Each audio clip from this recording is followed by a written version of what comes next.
Look. Listen.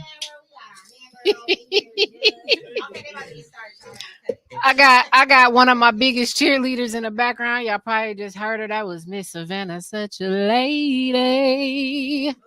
Y'all like how I sang that? I feel it. But equally as important, it is another Wednesday. I am your host, Kenda, on a show called Mind of My Own Podcast. Y'all know it's mine. You been here. What? You been here. I need all that energy. You know? All of it. And this is my sis, Tashemia Dean. Yes. Thank you. I'm about to clap. Thank you. Yes, thank you for having me. I am so excited, girl. Yes, I'm excited. We recorded the last show and you were in the comments and I'm like, yep. Hey. That's it speaking saying we need to do this again because we did this before. And I was a little, I was a little scared. I was a little. Why? That was the beginning. I was in the beginning of the That's true. That's true. That's true. That's true. I'm good now. I'm proud of you though. You've been stepping out your shell. Yes. I noticed your content is even getting better. Like just you putting yourself out there with content that's like really encouraging people and you promoting yourself, you're branding, you are empowering people on a daily basis. And she is a force to be reckoned with, ain't she, Tom? Thank you. Thank you. She is.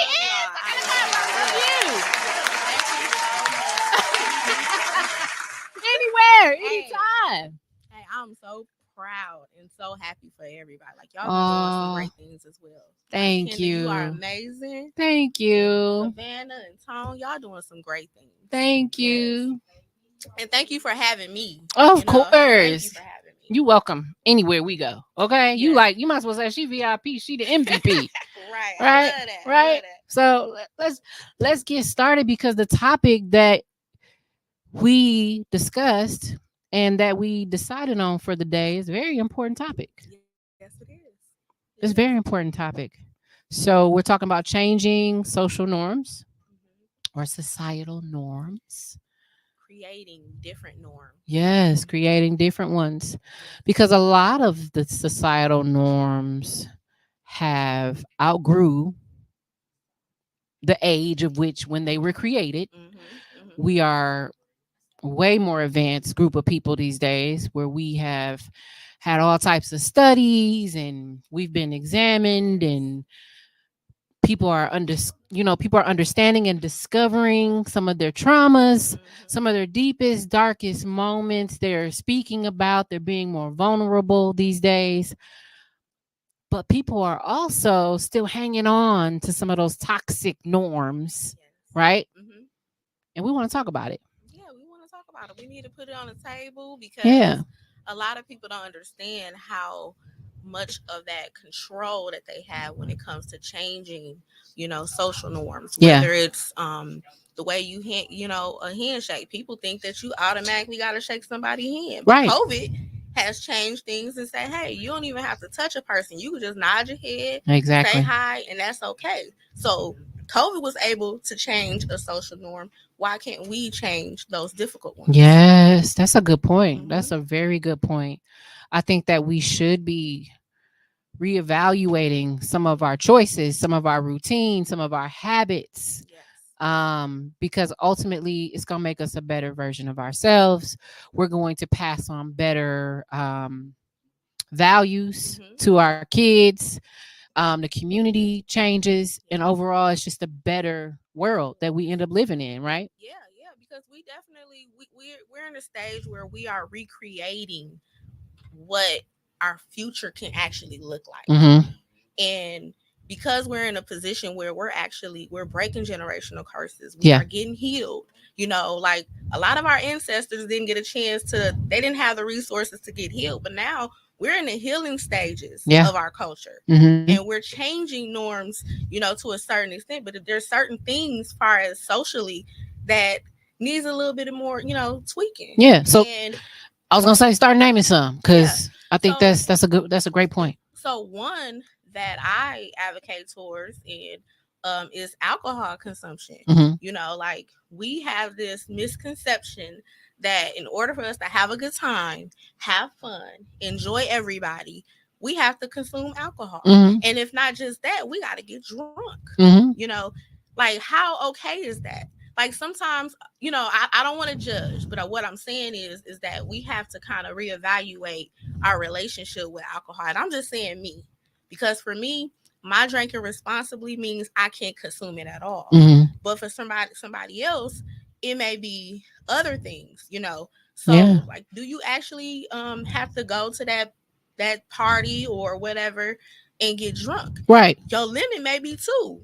Let's just keep it there. Let's just keep it there. And let's not let society. That's my limit, by the way. Huh?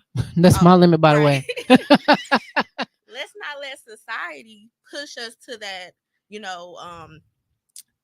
to the point of actually consuming, to the point where we're like wasted, where we don't remember how much we spent. Or like me, like I spent TK. I said TK.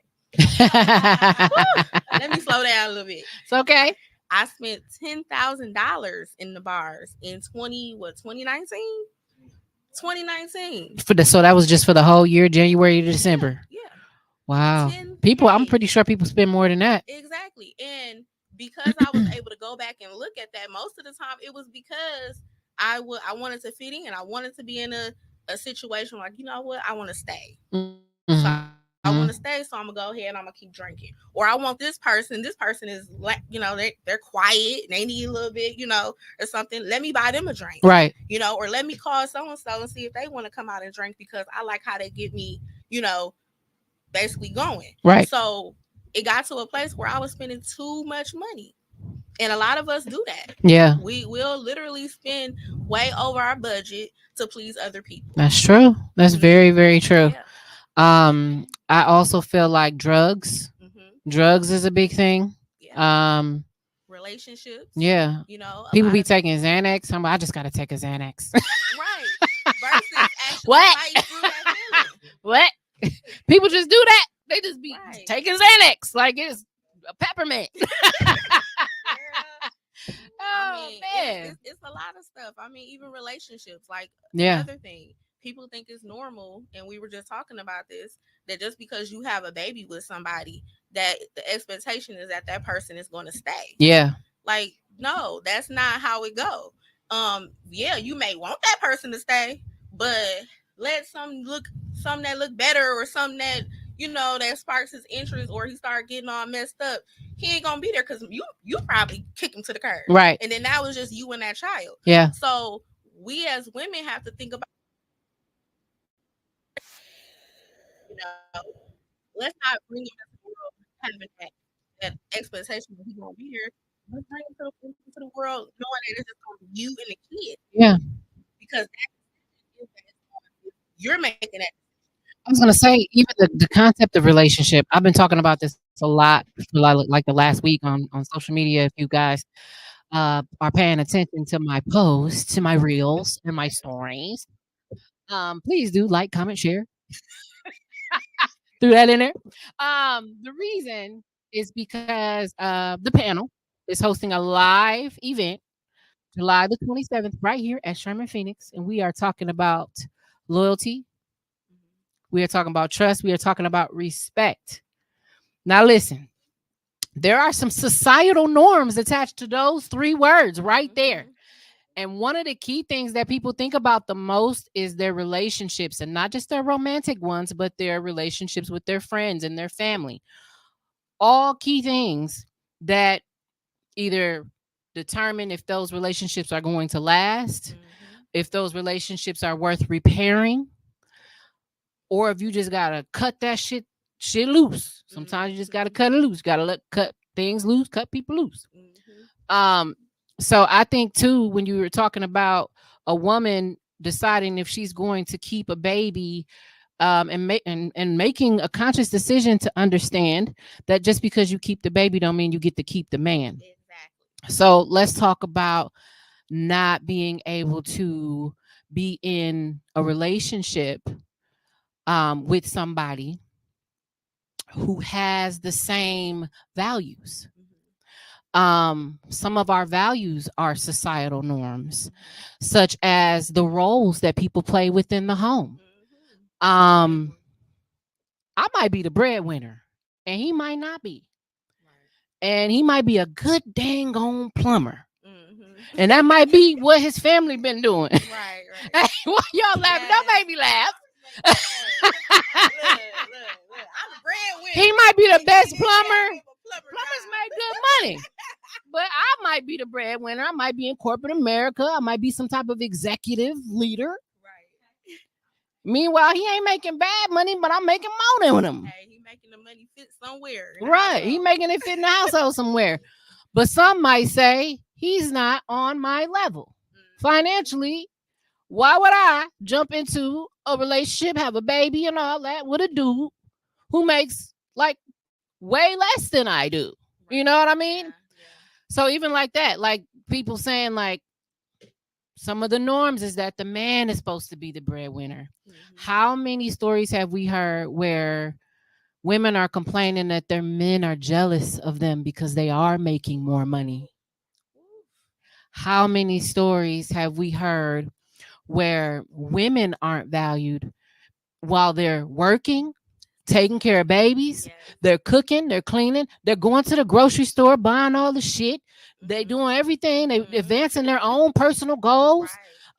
They're investing in their kids' softball games and they're doing poetry night with their daughters, you know, doing whatever their kids is interested in. Exactly, right. And the man think he could just go to work and come home. And that's it. Sit in front of 2K.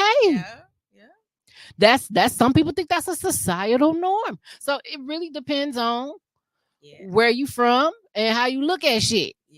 But it's a lot of people who got a real flawed way of thinking, including, like you said, thinking that they need to consume high amounts of alcohol in order to enjoy themselves.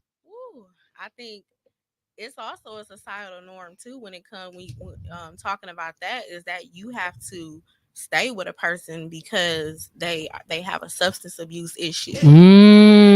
Don't leave me when I'm down. When I'm already low, don't you dare walk away. Now that's a social norm too, because when a person stays, then now they're addicted to something because they got to go through all of this trauma that this person is actually utilizing substance to cope with the trauma, right? They're dealing with all of that, all of the cussing them out, or even if it's a domestic violence situation, they're dealing with all of that. So now they got to cope with what they've been experiencing from this person. They got to cope with it. And now they're turning to substances, and their whole outlook of life has changed because they chose to stay with this person because society has made it a norm that you got to stick by a person through thick and thin. I don't really believe that. I don't believe that. This is a good conversation. I definitely listen. Let me get to the comments right fast. Hey, loves from Ship Crystal. Crystal, hey girl. Hey, Crystal girl. Thank you for tapping in, baby. I definitely don't agree with that. A person needs to stay with their significant other through thick and thin. I don't believe in, especially if they dogging you. Now, like, I love God. Yeah, I definitely love God. But God, if it's interfering with my mental health, my mindset, and where I want to go, I'm bouncing. Yeah, I'm not staying. Yeah, I'm not staying. I feel that. Yeah. I feel that all the way to the tops of the mountaintops. Yeah, so that definitely, I definitely don't agree with that. But yeah, you know what? And even the classifieds of what is considered thick and thin can be a societal norm. Yeah, definitely. Because Judge is wild. He over there in the beginning of my relationship. Was in the beginning of all my mess with alcohol. And my man has put up with so much when it comes to me. I'm literally saying, like, when I was in them days of drinking and getting drunk, he put up with so much. Now, if it was the other way around, oh no, I would have been left me. Yeah. I would have been like, oh no, you're going to have to find somebody else that can deal with that because I can't. So I love him. I like the honesty. Even like literally putting up with my mess because, girl, You was going through. That's what I'm saying. I got a whole series of books coming out. Yeah. Because it's gonna help somebody. It's definitely gonna help somebody. I love this. I got to clap. Thank you. Y'all hear that? Is it clapping? Clap, clap, clappity, clap, clap. Um, let me look at the comments again. I got y'all both are a force to be reckoned with. Oh, didn't I say that before the show started? Yes. Oh, let's go. Thank you, baby. So are you. You are powerful. And I appreciate your support every time I'm on. You be on there. Savannah said, "Oh my God, this is so true. Individuals just be following others just to have fun." That's true. That's true. That's how people get addicted to different things. Like, why the hell would you know what? I'm not gonna say it like that because that might sound insensitive. Well, addiction is a disease. Yeah, it definitely is. Some people can't even, they can't control it. It's something. It's a disease. Yeah. And when I look back at when my dad had passed away, the society. Oh, that's another societal norm. The family allowing people in the family to mess up, to just do whatever, hurt themselves. Yeah. To just sit back and watch it happen. And just sit back and watch it happen. Yeah. And don't, want to make sure so-and-so got a beer. Want to make sure so-and-so. I know I keep going back to the alcohol. No, it's okay. But it's I okay. think that's a big, big, big one. It is a big problem. And I think that's a huge issue in our society too, because we've made it so okay to, like, the people put the liquor stores in our emotional damage. That wasn't even on purpose. That's crazy. But you know what's wild is what you're talking about. Right. That went right with what the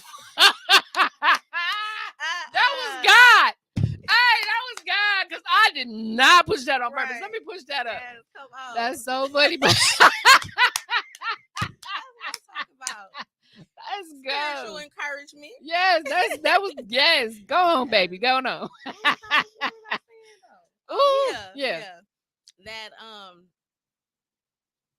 so they put the liquor stores in our neighborhoods, right? Mm-hmm. When you go to other areas, they don't have a liquor store on every corner. Right. But we have been so conditioned mentally that because we go through so much when it comes to trauma, that we're going to go to something that we can actually take away, that can take away all of those emotional distresses and all of that. Right. So it's easy accessible too. Mm-hmm. So that lets you know that we have the power to either go, or we can have the power of managing ourselves when we're out, in society. But we've also, fallen into the norm that it's okay. Mm-hmm. We have. Mm-hmm. And I don't know why. We have the highest rate. I'm sorry. We have the highest rate of people dying from cirrhosis of the liver. Wow. We have the highest rate when it comes to African American community. And a lot of it is because they put it there and we utilized it to, heal ourselves. And then because it's such a fun thing, it's been just this stigma of that if you don't drink, you're not accepted. And that's one of the things that, I've been experiencing. So I have to be like bold and out there in the open. Like I go to the bar or the restaurant, and if they don't have anything that I don't want no soda. I don't want water. I need me a martini glass with lime juice, mint leaf. I want my drink to look just like that. Fancy. You're not finna exclude me. But that's where our mind has to be when it comes to social, like changing the social norms. We got to take that ownership of who we are. Yeah. Yeah, I feel that. I'm gonna dive a little bit into that too, because I noticed that people will even get upset with you if you try to limit them on what they can and cannot have. So, for example, the bartender might say, "I'm sorry, but you've had too many. I will not continue to serve you. That's my job. I'm supposed to look after you. You can't tell me how much to drink. Ain't I spending my money here?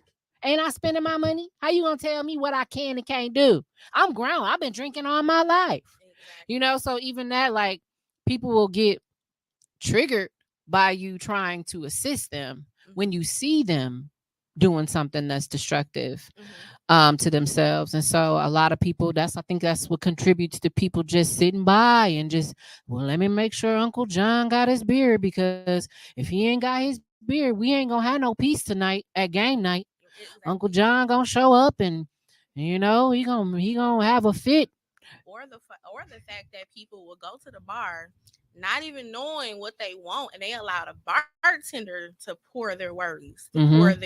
their drinks. You Yeah. don't know what that bartender is putting in there. I think that um going to the bar to know exactly what you want, that's important. That's actually managing how you're going to drink socially. Right. Because you don't what if you can't even take rum and the bartender and gave you rum? Right.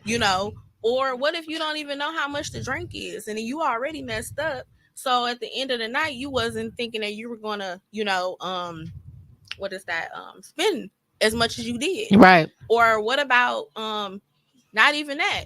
People not holding people accountable when they know that they drank too much. Mm-hmm. Like you go out with people, and so you just gonna let so and so and just get messed up. You just gonna let them keep drinking, and you see they falling over, and Mm-hmm. yeah. Or the fact that you know that this person is going through something, you know, and most of the time, and I'm just saying this because I see it. I mean, I know that I was And you a been part there. of it. I've been there. But if you know that a person has a problem, they have an issue, Mm-hmm. they're literally going through something, they need some literal some help. Why keep feeding them drinks? Right. That's become normal as well too. That's true. So it's been really just being in the journey and just actually being like trying to put myself in there. It's been challenging, but I've developed a mindset where I don't care where I'm at. I'm gonna be me. I'm gonna, hey, even if I gotta bring my own drink, Mm-hmm. I'm okay. And I don't care what you do, but just know that I may have something to say when it comes to maybe you should kind of slow down a little bit. Mm-hmm. And that's That's what you're it. supposed to do. Just slow down a little bit. Or how you feel. Are you good? You want some water? How Mm-hmm. about you have a mocktail or a non-alcoholic beverage option? Yeah. And then maybe we can go back to drinking 2-3 hours later. So then I know that let me just slow down. Yeah. Then I know that your tolerance is better. It's on ground level. Mm-hmm. Those are some great points. I mean, Mm-hmm. you got to look after each other, and that includes telling people stuff that they don't want to hear. Or telling people, that they doing too much. Sometimes you got to tell people that. So, Yeah. um, I I agree with you 100%. This is great. We got some more comments up here. Oop, scroll up, Tone. Dang. Whoa. Okay, there we go. Brittany said, "Woo, trigger us, Kenda." Tom said, "That's not fair, though. You could have a job like an LPN while he's an entrepreneur. You can't get in your chest because she makes more." I agree. Don't get in your chest, man. It Don't ain't get in your nothing in chest. the world to settle just so you don't look like the bad one. Right. Mm-hmm. I definitely agree with that one. Yep. Mm-hmm. We were raised by boomers who stayed out of survival. So we're the generation to reset the standard, Yep. which is why there is so much emotional financial confusion between men and women. Yes. Yeah. Yes. Preach. Yeah. Preach. Y'all preaching in the That is comments. so true. That is so Absolutely. true. Accountability don't exist in some families. Very, very factual. Mm-hmm. Yes. Judge says we all in 100%. God did. Yes, God did. No emotional damage for real. Yes, that was crazy. I accidentally pushed that button. Black family structure. Mm-hmm. Yeah.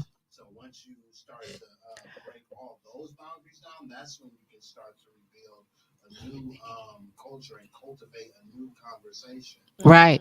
Right. Yeah, I definitely agree with that because I guess that's why it's called generational curse breaker Right. because somebody got to see something different. Somebody got to see They got something to see something wrong. different. Yep. Somebody's got to want something better, Mm-hmm. and somebody has to actually do it. You know, you got to put the action in place. Just sitting around talk about, I don't like when Uncle John come around here. He always drunk, and he just be walking around, and he ain't got nothing good going on. And Right. just talking about him ain't gonna help. You gotta say, you know what, Uncle John, you've been drinking like this, or you've been doing this for a while, and I love you. and Mhm. I want to help you. You know what I mean? You Exactly. got to say it like that. So Mhm. that's another thing. Like people will just that's another societal norm to me is people will just ignore it, Yep. but then they gonna go talk bad about They you. gonna talk bad about you. Yeah. Yeah. Tashima spent $2,000, Right. They but gonna they talk but about you. they was drinking it. And they Right. know it wasn't good for you. Mhm. Mhm. But we just gonna act like we don't see it when it's happening. But then when she not around, we gonna talk about it. Like, that's not okay. Girl, did you see how she was all up on dude? Yeah, Man. and she got his number and went home with him. And you let her go home. Right. You let her go home with him. Right. Right. Like man, it's just it do be some crazy stuff. Yes. Fact somebody has to lead by example and stand on it. Mhm. No matter what, yes. This makeup artist JB, she is my Scorpio sis. She did my makeup before. Okay. She's a great makeup artist. I'm gonna have to check Um, her out. Shout out to you, sweetheart. Great topic. She said, drop your if you got a business, go ahead and drop the link. Mhm.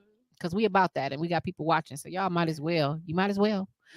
Mhm. Get y'all makeup done by her. Ship Crystal, she do copies and prints. Mhm. All your business prints and Prints for all everything. kind of business stuff. Mhm. Brittany Keys, Miss Brittany Alexandra Keys. She is a real estate agent. Well, I got her up there. Savannah Lupus has no face.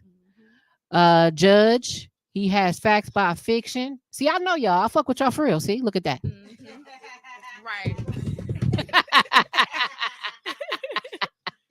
Mhm. Yeah, so go ahead and drop them business links, websites. Go ahead.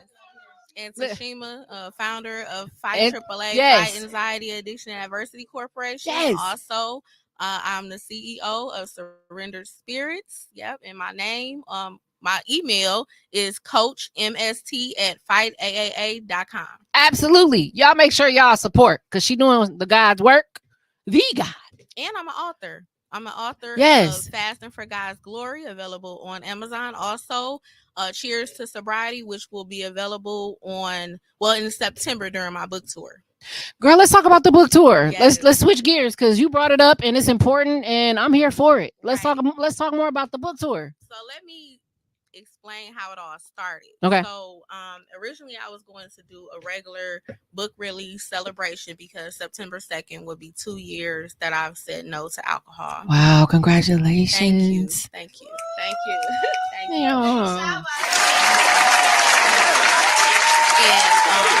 And I I did. wanted to do it, like that at first. And Yeah. then something came to me because I'm totally different. I like to do things like very different, and I want to make sure that it actually like speaks loud, Mhm. So I spoke with my business coach, which is therapist Mikhail Dent. Yes, she the Yes. mom. That's also Savannah's coach, Yes, y'all. yes, she the mom. And Yes. Shout she out the to mom. She's so therapist dope. Mikhail She's so dope. I thank D. God for her. And Aw. That's so sweet. so we were talking about the book, and I told her my idea, and she told me that she wanted me to write down all of the establishments that cater to individuals Mhm. that don't drink. So basically, where does your target audience hang out? And I had already had a lot of the establishments because I was doing dry crawls in the summer this year. Yes. So I ended up completing the assignment, and then I put some prayer on it because I like to always make sure that I'm moving by the will of God. And Yes. God will actually give me those ideas that I would have never thought of. So I said, you know what? A book tour would be like perfect. Yeah. It's different. And then it would be like not really expensive, of course. And then I'll be able to showcase those establishments that do not serve alcohol Right. and give people that are in the same struggle with me like I am, far as being able to go out in society and be included. They have a place where they can be themselves and they can Mhm. enjoy themselves. So and that's how the book tour came about. I love it. Yes. I love it. That is going to be a very successful book tour. I'm looking forward to it. I'm coming. Thank you. I'm going to get me a book. Yes, I talk about all of my, not all of them, but some of the crazy situations that I was in. I'll share one. Mhm. One of the stories that I talk about is right in the beginning of my well, when I came back from, I'm over here stuttering. Okay. I came back from my treatment. Um, I wanted to go to a girls' night. My best friend was throwing a girls' night, and they were playing this game, "Will you ever?" or something. And have you ever? Yeah, have you ever? And I decided to substitute because I don't drink with Fanta soda. And in the in the midst of it, I'm drinking. I got like messed up sick, like because of all the sugar and everything. So my stomach was upset. So I mean, TMI, I was in the bathroom and all that. So that just taught me that if I'm gonna be in a situation like that, that I have to bring my own stuff, because sugar is just as bad for you as alcohol, especially if you're consuming it a lot. So I had to be mindful of that. And then I also have like some recipes in there of like non-alcoholic shots to kind of piggyback off the story. I was gonna say that's interesting. What are some non-alcoholic shots? Can you share a couple recipes? Yeah, so I have the blueberry bliss shot in there, and then there's a macamingo martini. So I'm only gonna give you like one of the. So I got the recipes for martinis as well. Okay. Because in my drinking days, I used to always get a apple martini. Okay. So I talk about my stories with apple martini, and then recreating an alternative to the actual apple martini. Nice. I love that. I also think like when people go and they get drinks and stuff, it's not just the alcohol itself, it's the aesthetic of the beverage. There's a lemon, there's a lime hanging off the side, there's a cherry on top, there's some whipped cream sometimes. Yes. Sometimes it's some ice. And the glass all pretty, it look like a crystal. So I think like that's what when you say you're not about to leave me out. Right. I want a pretty drink too. Exactly. So, we actually consume the drink with our eyes before we even taste it. Yeah. So you don't even know what's in the drink. You don't know if it's alcohol in there. It could be anything in there. You actually look at it and you're like, I want that. And let's be honest, a lot of alcohol is just nasty. Y'all be straight up drinking that shit. It be Remy Martin. It be just ugh. I'm a wine person. Yeah, I don't drink it every day. Nope, I don't need a drink every day. But I do like to have a glass of wine after the end of a long day. But like you said, it's really about how you do something. How responsible are you being with the actions in place? Like, what are you doing it for? Don't just get the drinking because you in sorrow and you need to drink it away, because you'll end up over consuming. Exactly. One of my friends was saying that she was going to. Bro. Court is now in. Let me tell y'all something. Hold on. What? These buttons sensitive as hell today, but that was funny. Right. Okay, go ahead. It did. What is happening? So you playing with me? You did that. I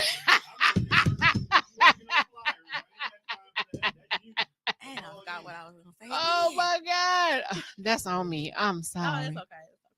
It'll come back.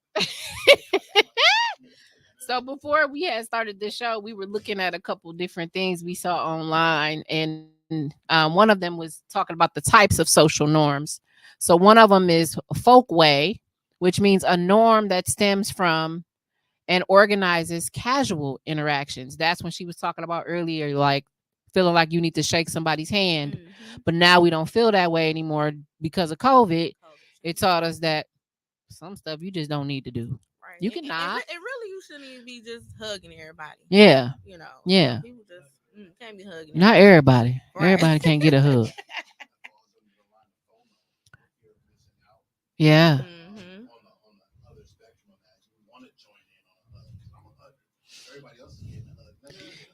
I'm done. Y'all can't hear Judge. He in the background talk about he a hugger and he want a hug if everybody else getting a hug. Right. Come on, Judge. This supposed to be Tashemia moment in the time. It's okay. But we gonna Right. no, Tashima has given the okay. So I was waiting on Tashima. Yeah, I'm good. She's cool. Yeah. Cool. So we talked about folkway just being something that people do for casual interactions. Another one is taboos, kind of like what we're talking about with alcohol and things. That is a strong negative norm. It violates or violating it results in extreme disgust. So like when you do something that's considered normal in society, but then at the same time it's not, because people still talk crazy about you, you know what I mean, like those type of taboos. But then there's also some taboos where people just are like, what is this person doing, like why are they doing that? um but it's in a negative light that people put it in. Yeah, I definitely get that a lot. Like, why don't you drink? Or why aren't you like, why won't you go to this place or go to this event or something? And it's not just because I don't want to go. It's not that I don't want to go. It's just that I have to make sure that I evaluate what's going on. Who's gonna be there, Right. So I think that's and we were actually talking about that too. Yeah. We were talking about that. So I think that's huge, because people get in these rooms and they don't even want to be there. Right. Right. Is rooms that I've gone in where I respected somebody's business, or I respected their effort or what they was doing, but when it came down to us actually meshing and aligning, there's this energy present, and you know that it's not a good fit if you keep stepping in those rooms. Not saying you don't deserve to be there, not saying um that there's any drama or anything. It's just sometimes you have to know yourself well enough. Well, I'm not gonna say sometimes. All the time, you need to know yourself well enough to make decisions based off of how it's really going to impact you. Exactly. Don't go somewhere and you know that it's not good for you. Like you were saying, they could be, it could be something where they're having parties that require drinks parties and or games at the parties, and you got to take 10 shots. Well, I'm not about to take 10 shots. And that's where the setting boundaries come Yeah. in too. You have to be willing to set boundaries. That's a A huge social norm thing. is not setting boundaries. People think that you have to say yes. People think that you have to that you can be in my personal space. So I think that when it comes to an individual, you got to step in that position as, okay, you know what, I can't do this. I'm setting boundaries, and become lead in who you are. Yeah. So I think that's a huge thing too, because people have to get comfortable with that. Yeah. Because, like, for instance, just because it's your mother, it doesn't mean that you have to engage in the negativity all the time. Right. You can actually set that boundary and be like, Mom, you know what? I'm in a good space right now. I'm hot. Like, my energy is real good. I just can't take that today. Right. I don't want to. I can't allow you to put that on me. Mhm. You know what I mean? I was It's, even- so, it's okay. It's Yeah. okay to do that. It's okay. It's definitely okay to do that. And I'm sorry, Judge, I'll let you speak in just a second. I just wanted to, Go ahead. since we talking about that, cell phones. Yeah. Y'all think because I got a phone, I'm available. I'm not. You might see me on Facebook. I ain't available. That don't mean text me. This is my damn boundaries. Back in the day, we had house phones. You couldn't reach me when I was up the block. You can't reach me now. Yeah. I hate when people call me without my permission. That's funny. Hey, that's one of my jokes. That's funny. I say that all the time when I'm with my daughter and I'm in the car and my music is on and it's on 100. And it's my jam. And I'm in the middle of singing and then the phone want to damn ring. You think I'm answering? No. Or you on the middle of I'm singing. Important call. Yes. It's getting real good. Like, you don't want to click over. So Yeah. Just get that. because you see me liking, sharing, and posting don't mean I'm available. That's my boundary. This is my number. You don't pay my phone bill. That's why I got two phones. Honestly, everybody say, "Oh, why you got two phones? Is it one for the plug and one for the load?" No, because anyone cannot reach me on this phone. Yeah, and I always got this phone. And just to piggyback on what you were talking about, we just had a segment at Kinky's about setting boundaries, Yep. and I think that it all boils down to being self accountable. And what Kenda was talking about, she was referring to staying in your fucking lane, Yeah. knowing your lane, Yeah. putting on your seatbelt, and following where you're supposed to go. Mhm. Because otherwise, you'll find yourself at a party and it turns into a party. Trust Yeah. me, I've been there. Yeah. And you don't want to find yourself in a disposition. Mhm. So knowing your lane and knowing when to call it quits is very, very important. Yeah. With everything you guys I are like saying. that. Yeah. Yeah. I had a question for you. No, go ahead. So, what do you do? Because some people are so good with taking, like, accepting accountability for their actions. Of Mhm. course. Yeah. What do you do when the accountability, like, becomes too much? You mean Where like is- somebody is talking to you and trying to hold you accountable and it becomes too much, or do you mean? No, what I mean is like you have someone that's constantly doing something that is that you're not, like, you don't agree with, and they know that it's bad and it's Mhm. not a good idea, but they continue to put themselves in it. But they know, like, I'm taking I'm accepting accountability for my actions. I already know, but then they're constantly They still doing it. So what is the deadline? I'm going through that right now. What do you Oh. do when You have to know your own self, and you got to understand that no one's perfect, and everyone comes with their own bullshit. They do. So it's almost about how much bullshit you can handle, because you gotta otherwise you're gonna break yourself if you're dealing with too much bullshit. You deal with too much bullshit, you're gonna break yourself, and you have to find that breaking point. I was gonna say, I also think when it starts to spill over onto me, and now I'm hurting with you, and now we're hurting together, and the most of my hurt and my pain is coming from me trying to help you, and you're breaking my heart because you don't care about yourself, and I love you, and I'm trying to love on you, and you not letting me. Then at that point, I gotta step away. So And all I can do is check in on you here and there and see how you doing, but I can't be that everyday phone call.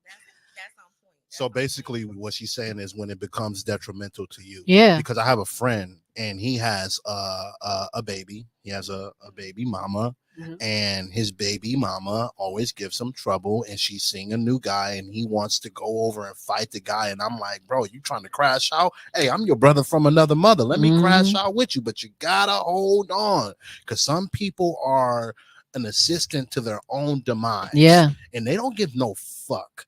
Niggas are crash out, and you got to understand when you're in that car, you got to get out the car. You know, you gotta know when to hold them and know when to fold them. I was gonna say, or put your seatbelt on. Put your seatbelt on, because when you do that, it's like you said, you putting a boundary, you protecting you with the seatbelt. You're protecting you. I like this car crashing thing that you went with. I'm gonna go with that. Oh yeah, The let's go seatbelt. with it. You know, so it's like is you're saying it's not that I don't love you. It's not that I no longer care. It's that now I need you to do what you got to do for you. I'm still here, but I'm not as available. You know, Tika G, shout out to Tika G. She had made one of these comments on Facebook saying, I'm going to check in on you, but after that, you on your own. You know, some people got to really do the work for themselves. That's true. And I know that it takes a village, and iron sharpens iron, but if you're over here smoking backwoods, it's just going to get dull. You can't be chopping down wood all day. You got to get some sharpening. And you got to have that for yourself. A lot of people don't care about themselves. You know, there's a phrase people say now, let's normalize. I was gonna say, but like, I love everything that y'all was saying, but the one thing that can happen too is that people will get in this space of guilt. That's true. Say I have to pull back and I have to, like, leave you on your own. But then if that situation with that person goes sour, now they're feeling guilty. Can we actually set up, like, can boundaries be set to the tone of, like, hypeness, where we can forgive ourselves because our boundaries are standing? Yeah, you have to. Know what I mean? You got to. Because society has made it so difficult where sometimes you got to bend that boundary a little bit But for some people, they can't bend at all. But I think another thing people need to realize is when you dealing with something, society ain't looking at you. You ain't got nobody that you need to be showing, or proving yourself to.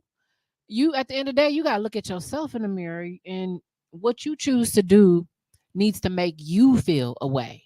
You know what I mean? So even with people doing that, like, oh, they're gonna look at me like this if I do it like that. I think people just gotta completely not care about that. Fuck what other people say and fuck with your vision. And that's why I fuck with you, because your whole podcast is minding my own podcast. Yeah. No one gives a fuck about your problems. Only you. Society is not looking at you. You're trying to keep up with the Joneses, and we don't even know who the fuck they are. Yeah, I don't think I know no Joneses. I know a Jones, I know a Jackson, but never a Joneses. Well, whomever they are, yeah, they're trying to keep up with them, and you don't know what's going on. So, social media, these phones, it's a gift and a curse. That's why I said, just because I have a phone. Doesn't mean that gives you 100% 24/7 365 access to me. This is my device. I use it for many things. It is a computer. I also use it for communication. I use it for voice notes. I put notes in here. I got a calendar. This thing serves so many functions other than you calling me, other than you texting me, other than you writing me on my DMs, anything. I'm dead ass. You left me on red. You left me on red. Okay. People get mad. You ain't text me back. I'm sorry. I was in the shower. Can I wash my ass? Damn. I'm just saying. No, we want you to wash your ass. Take it personal. That's important. So it's like now I'm taking my phone in the shower because somebody might call. Like if you really let it get to you and you really make yourself that available to people, you will bring your phone in the shower with you. Your phone will be on a stand like this on the edge of the shower in case somebody call. You got soap on your face and the phone ring. You like, Siri, answer the phone. Now you created a norm. Right. People was real life taking them in the shower. Damn, when you say it like that, that's a bit of a turnoff. Don't be so available that you answering while washing your shit. Like, people are feel. It's true. People really. There are some people out there that cannot live without these things. They can't move without them. They can't sit them down, and they feel obligated to be available when it rings. Yes. Or when that buzz come in for a text. That's because the access to access is almost a curse. Everybody wants to be available. Everybody wants to be in the know. Everybody wants to be in the in crowd. But that's true. I think another social norm is just because you know where I stay at don't mean you could just come over here. Yeah, don't come over. I don't care who you is. You ring my doorbell and you ain't said nothing. You don't look like your life at risk. Don't judge me. See, this is a societal norm. Don't you dare judge me because I ain't answering the door. Now, I said it. I don't even have a doorbell. I'll say that. All right, I'm just gonna put it out there. I don't even have a doorbell. If I don't know you're coming over, most likely I'm not gonna answer. I'm not gonna answer. I'm gonna think it's a Jehovah's Witness. I ain't coming. If I didn't say it was okay, no. Damn, not even for the witness. Not even for the witness. I'm sorry. No. It's just I'm sorry. You gotta have permission to come over here. Right. Call Kurt Franklin. You don't know what I'm doing up here. Yeah. But yeah, I've been experiencing them like. Even the idea of just because you don't drink, you can't have fun. Right. That's not true. But that's something I had to figure out, though. I had to find myself back in that realm of actually enjoying myself in the social scene, because that social anxiety can get you in a bubble to the point where it's like you're so like you don't want to engage and you're scared. But I had to get past that. It was a lot of work. And I can imagine that sometimes those interactions can be a little bit uncomfortable because the person you're talking to is a little out of it. Yeah. And you're at the event and you want to hang out with folks, but some what they saying ain't making sense. Or you see them, and you just like, ooh.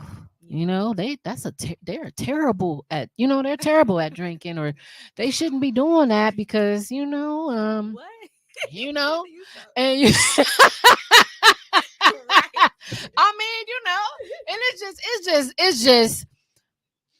it's just the truth. Right. Some people, I always say this. I say it sometimes. I be like, dang, they know they can't handle that they liquor. Why now you don't need another shot. But see, that's how I hold people accountable. I be like, and then when people try and you want another drink, and I say no, and then an hour later you want another drink, I just told you I didn't want another drink. If I tell you no at any point in the night, that means I'm done drinking. Exactly. So Right. Yeah. it's stuff like that. It's called peer pressure. Yeah, people will peer pressure you at this old age. That's why I bring my own drink, or I always make sure that I have some type of something in a drink, because I don't want nobody coming asking me, hey, you know, what you drinking? You want Right. to drink? Yeah. Because that can be a trigger for somebody. That's right. No. I feel you. So that's where it comes, where you have to take lead in your own recovery. You have to take lead in everything when it comes to just social norms in general. Yeah. I have to take the lead. That's another thing about taking the lead. Like, that's another social norm. Like, sometimes I hate to move this, go ahead. but like sometimes women expect men to take the lead. A lot of the times, but due to what you guys were saying, like how we're breaking all of the old school social norms, we got a lot more independency nowadays. So how do you take control with an independent woman? How do you, and not even even that, independent. What is that? Independent woman. Is that paying your bills? Listen, Black people are the only people that say that. You think it's a white woman walking around saying I'm an independent woman? Exactly. That's also another social norm. That is good. That's good. Ain't no white women walking around. Ain't no find a clap Latina for that? women. Can you find Hey, a I'm gonna clap go for ahead that? and clap for that. That's real good. Because you know what? We have to put on this armor or this outfit of strength all the time. Yep. Independence. Yeah. You know, and it's like it's okay to be independent, but we have to get to a place of allowing the man to take the lead. Mm-hmm. You know, to actually, and it's not even that. Like, it shouldn't be okay. I'm gonna let you lead today.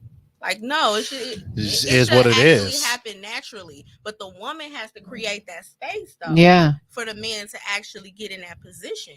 Yeah. I don't want to be like, it's okay to be independent, but I don't want to always be independent in a relationship. Like, it may come and go sometimes.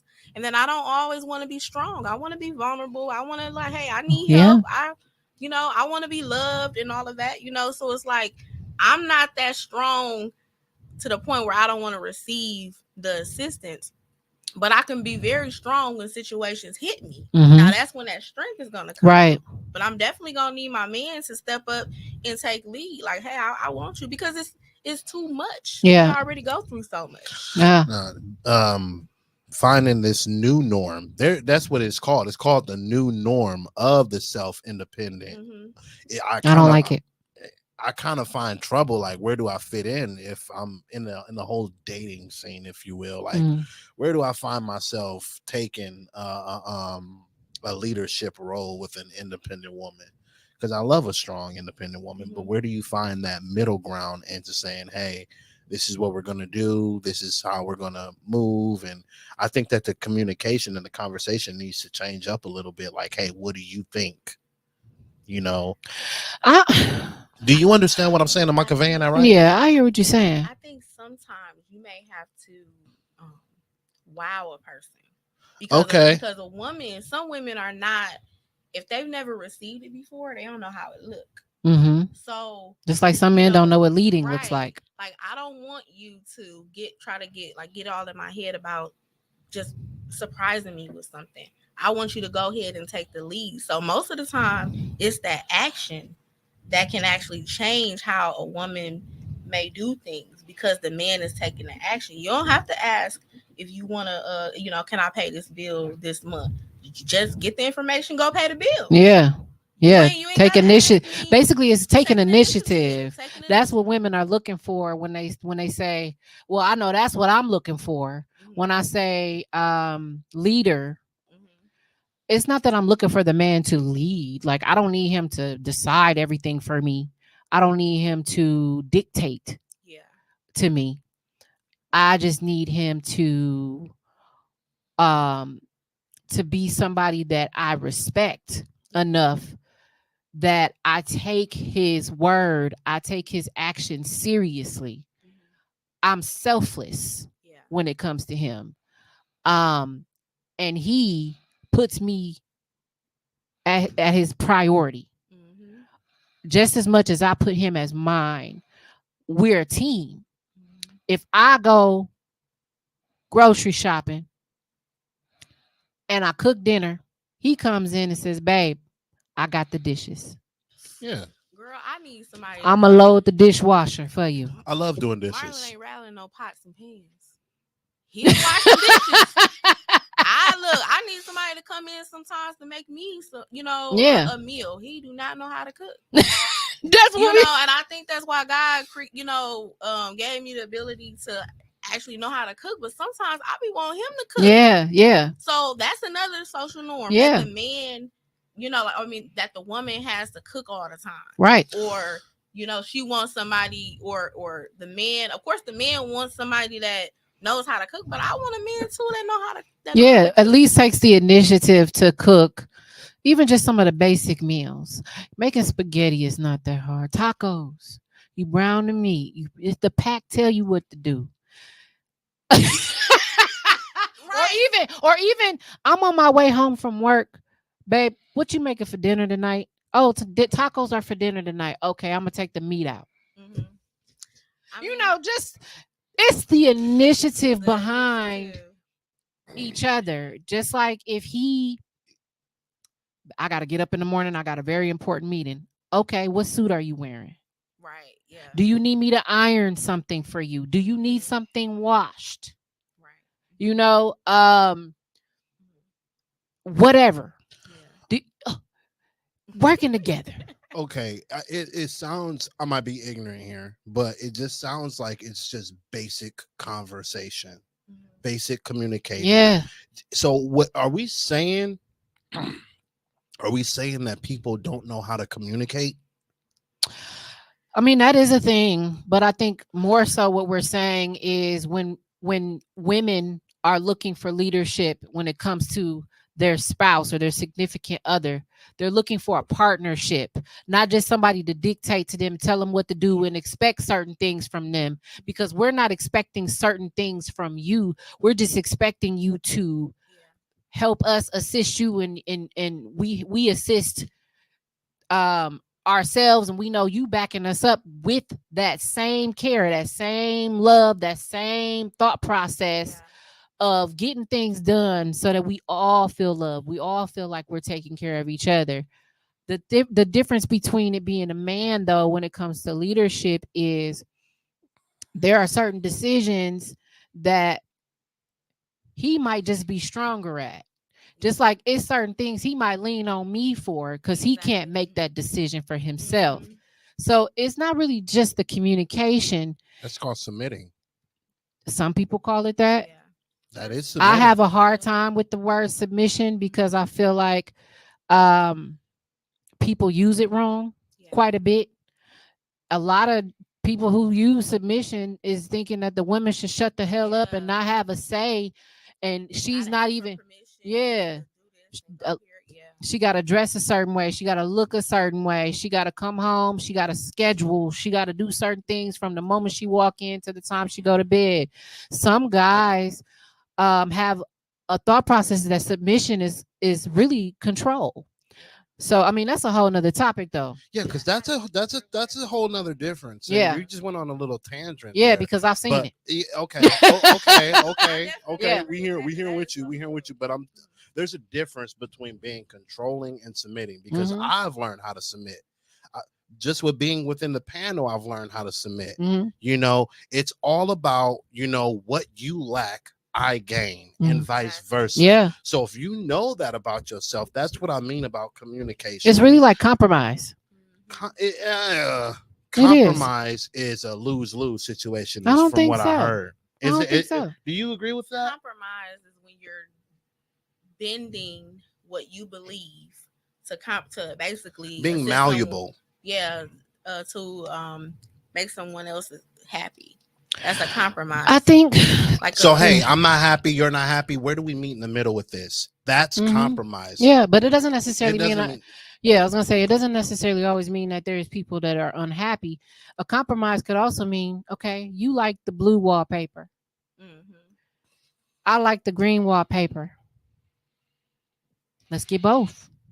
That could be the compromise. or you Okay. The could compromise doesn't or necessarily mean I had to lose for us to compromise. We could just decide, let's get what we both want. or meet in the You know middle what I'm and get a saying? sea green, Or because we that's can- basically what or you're we can talking do about. that. You got to know your colors with Or this. You how got to about know the living room's blue and the dining room's green? this. See what I'm saying? Doesn't This- mean we're losing. It means that we're finding a better solution that works for the best of us. But this is why I say that we got to change the conversation and what we got going on, because that is compromising, and there is a difference between compromising and submitting. And there's these words have just became prevalent within our community Yeah, because we have the ability to heal. Yeah. You guys have this great conversation, and it started from the beginning, and I just love what y'all doing. I love what y'all saying. Thank you. Say more words. I do have a question. Go ahead, babe. So when it comes to compromise, and then I look at sacrifice too, Mhm. in a relationship, if an individual, I'll say like for me, I stopped drinking. Now, if the significant other, if he chooses to stop drinking, is that a compromise or a sacrifice? Sacrifice. Yeah, that's more sacrificial I think- because, especially if he enjoys it, but he realizes that, and it's not harming him in any way. He's not abusing it, but he knows that it's a trigger for you, and so for the better of the family, for the better of the union, now I'm going to sacrifice that thing that I enjoy because I've decided that this is more important. This is a priority. This is more valuable to me. I don't need that. You can then decipher what's a need, what's a want. And that's ultimately, like, I think how people make those types of decisions. And that only comes with maturity. Yeah. You know, there's a lot of immature grown folks out here, you know, and I know some old fools. So, you know, a lot of people aren't willing to make that sacrifice.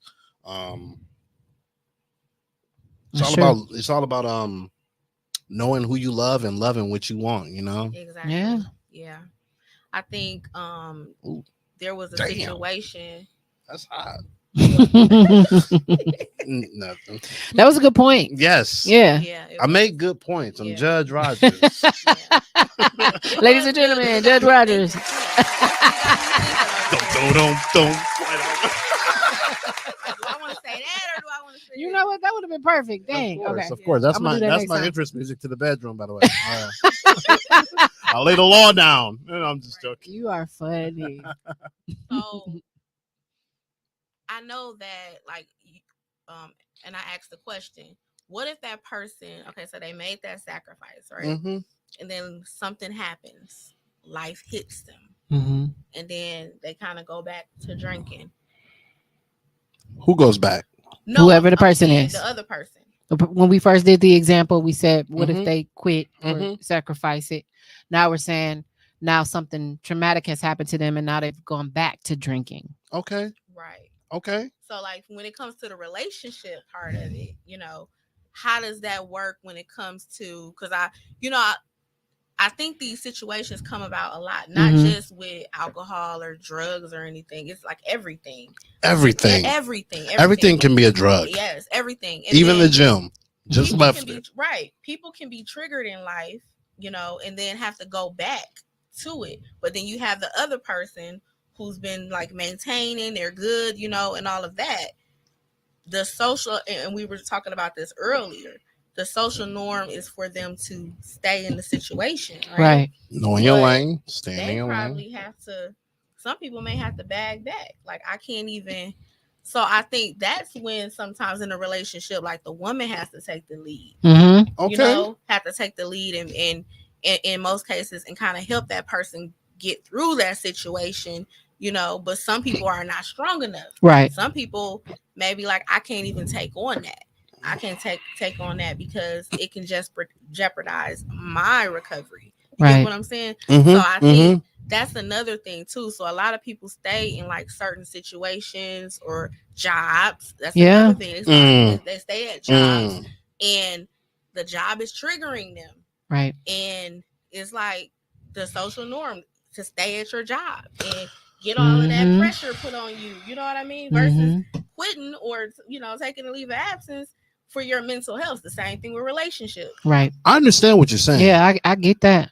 Yeah. We have to understand as individuals, as friends, significant others, when there becomes there's a thin line between supporting and being there for someone and enabling them. You know, that's where you have to draw the line.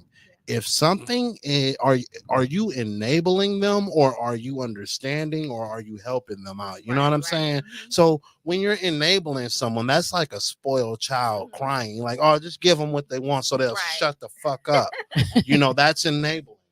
He's so he's so harsh with the F word.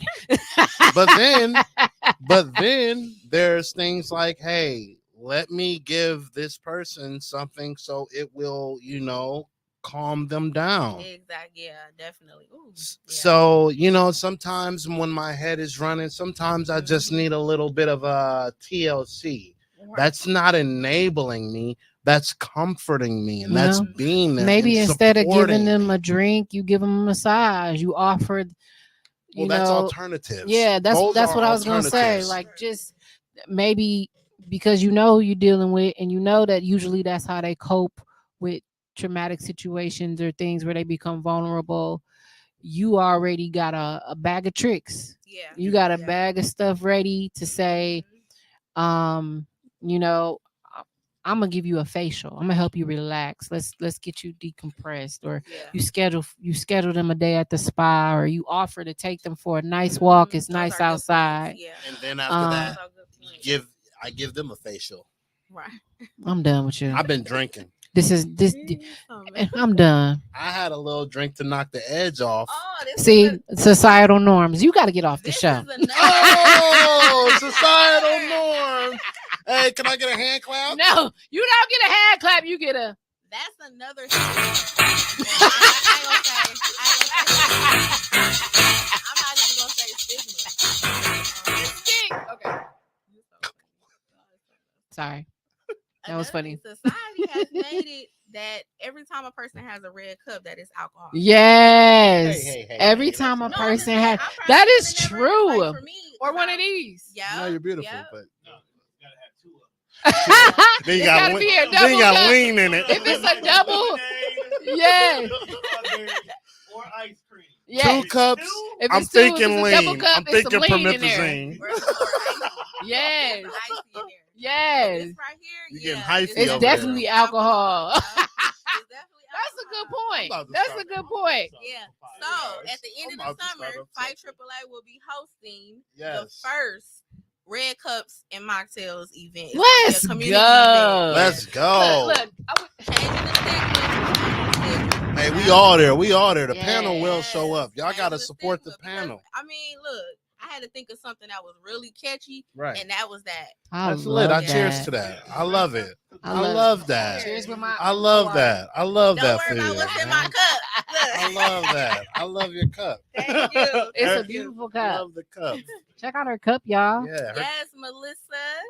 I think that's what we need to be choosing. We need to really make our cup game a little bit better. Yeah. No more red cups, y'all. We grown. That's okay. Just that we don't gotta care. We can all drink our own troubles within our nose. Buy 200 red cups for $6. Be in the studio. We love the studio. We love the studio. Until they change the prices of another cup. Hey, and it's right. Yes. I'm gonna look at some of the comments right quick.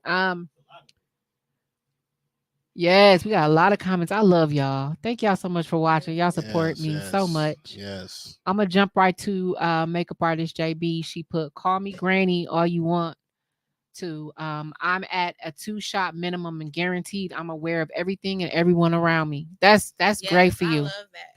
I love that. And congratulations on knowing your limits. yes, Like, I love that. Being self-aware is very important. That's key. Brittany, she says, be a partner. There is no taking control of modern women. Nope. Absolutely. Are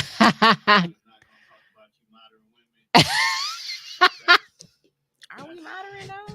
Oh. Yeah, he gonna talk about that on his show.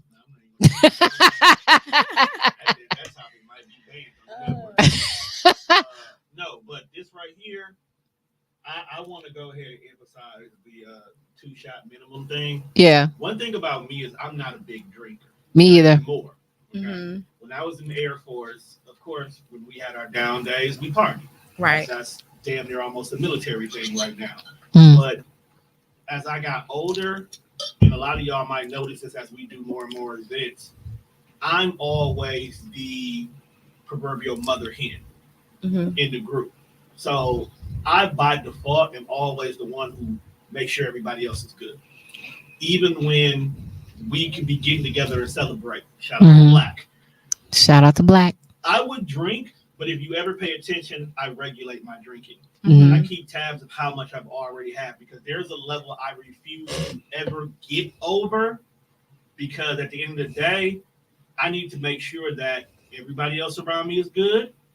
If shit pops off, I need to know how to get y'all out this jam. Yeah. Right, you know what I'm saying? And I can't do that if I'm just as inebriated as you. Right. Because exactly. if you do something wild, I need to be able to grab you and it's like, yo, fam, you need to chill out. But if I'm just as messed up as you are, this wild can escalate really quickly. Right. And depending on who it is, it may turn into something violent. And look, I don't want to do time. Right. Makes sense. Makes sense. I'm that person who definitely regulates my drinking. And more importantly, I regulate the drinking of those who are around me. Like if you've got to your point where you got too much, I am that person to say, nah, bro, you ain't getting no more. Or here, you might need a water in between there. Yeah. Or I might be like, yo, I got the tab. And I don't take the tab because I'm just a nice person. I take the tab because you can't order anymore. Oh, Exactly. that's a good suggestion. It's a hidden gem. Whereas if you have the tab and you know you have a friend that drinks too much, when they get ready to order something, the bartender has to come to you when it's time to pay. Say, no, don't put that on there. Because if he's too drunk to even realize he ordered another drink, he's not going to usually remember that he ordered another drink. Exactly. You know what I'm saying? That's true. That's my way. That's my little gem of how I can control the narrative for some people in those situations. Right. I like that. I've been there before. Yes, you have. Tone has helped me out a lot of times, and that's what it takes. It takes accountability because you gotta have accountability in the courtship that you carry within your group. I actually made a post about that today. I said it's very important that your partner has people around them that hold them accountable. Yeah. That is so important. I cannot tell you in relationships that I've been in where I have seen my partner with people who don't necessarily look after them the way that I would. Yeah. So then you have to look at so when I'm not with you and I see you later, you are highly intoxicated. You know what? You are so intoxicated. Yeah. I can smell it on you. And it's only when you with that person. Yeah. Triggered. And I'm telling you about yourself. Don't forget who you are when you get around people. If you are not strong enough to remember you when you are around those people, then you should not be around them. Yeah. You know what? I'm glad you said that. That's really good. No, I'm glad you said that because it brings up something that I think a lot of us don't talk about. Yeah. What's that? We need to be mindful of our mates and our friends and how that correlation exists with each other. Like a lot of conversations right now that I've been noticing popping up is when the mate and the friends and being in the same room. Yeah. Like there was a conversation that came across my timeline about how when the guys are over by the house, the girl is supposed to go into the bedroom, or the man shouldn't want to stay home when it's girls' night at the house or anything like that. Those are gender roles, what Those you're are just those talking gender about. roles, but The I whole think that's silly. But I think yeah. that's dumb. And the reason why I bring that up, because this is piggybacking off of what you just said. Your mate needs to know your friends. Yeah. Okay. I don't care how long y'all have been friends. If your friends are good people, your mate will recognize that for you. Yep. And the great thing about that is because your mate should love you. If you are in an actual, true, genuine, loving relationship and not a transactional relationship, your mate should care about who you're around. So if your mate says, hey, I don't like Connor, I don't like Dave, I don't like Nate, you should be like, why, bae? Yeah. They need to know. Because me and Nate go way back. Or when I was going through this about my mom, Nate was there, or Connor has always looked out for me. And I get that you want to defend your friends because that's what you're supposed to do. That's a brethren right there. But if she says, I don't like Nate because when you're with Nate, this happens, or every time Connor comes over, he behaves like this. You should take those things into accountability. I'm not saying eliminate Nate and Connor and Brandon and all of them, but listen to what your mate is saying, because you're looking at your friends with rose-colored glasses. Right. These are your people. You've been through things. But when someone new looks at your friends, they're telling you, here's an aspect of your friendship that maybe you don't not see good for your growth. And you don't see it. And you don't see it. It's just like you ain't washed clothes in a week. You don't think that your house stank. You know what I'm saying? Right. Like you don't know that your house smells like dirty socks because you're used to being in there. Yeah. But somebody comes over and the first thing why does it smell like corn chip? That's how you can be with your friends that you've been around too long. You don't see the fucked up shit that they do. Right. Because, oh, that's just Connor. Hey, Stink. Hey, Stink. You know what I'm saying?